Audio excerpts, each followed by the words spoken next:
In 2022, the Pixel 6a was the budget king because it brought flagship cameras to the masses. But it's 2026. The world has changed and the new Pixel 10a is officially here. Is this a 4-year leap or just a small step? Today we're putting the OG budget champ against the new AI powerhouse to see if good enough from 4 years ago still cuts it today. Let's get into it. Round 1. Design. The Pixel 6a was the height of the camera bar era, that iconic visor that let everyone know you had a Google phone.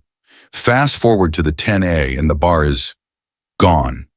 Google went completely flush. It's sleek, it doesn't wobble, and it fits in your pocket way better.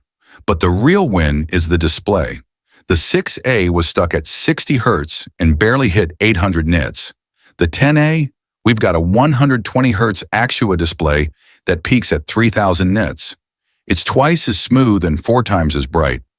Side by side, the 6a looks like it's from a different decade. Round 2, performance. The Pixel 6a started the Tensor journey with the G1. It was smart, but man, did it get hot. The 10a uses the Tensor G4 with 8 GB of RAM. Host. Now, while the flagship Pixel 10 got the G5, the G4 in the 10a is still a monster compared to the 6a. It handles the new Gemini Nano AI locally on the device. We're talking Magic Q, Auto Best Take, and Satellite SOS. Features the 6a can't even dream of. Round 3, the cameras. This is where it gets unreal. The 6a used the legendary 12.2 megapixel sensor. It was great software carrying old hardware.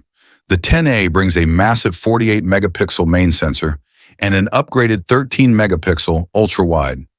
You're getting super res zoom up to 8 times that actually looks sharp, plus 4K 60 frames per second video on the selfie camera. The 6a still takes a nice photo, but the 10a takes a professional one. So here is the reality check. The Pixel 6a is officially at the end of its life. Google is stopping OS updates for it this year. Meanwhile, the 10a comes with 7 years of support. That means it'll be current until 2033. If you're on a 6a, this isn't just an upgrade, it's a total lifestyle shift. Better battery, wireless charging, and AI that actually works. Which one would you choose? The classic visor or the flush new look? Drop a comment below.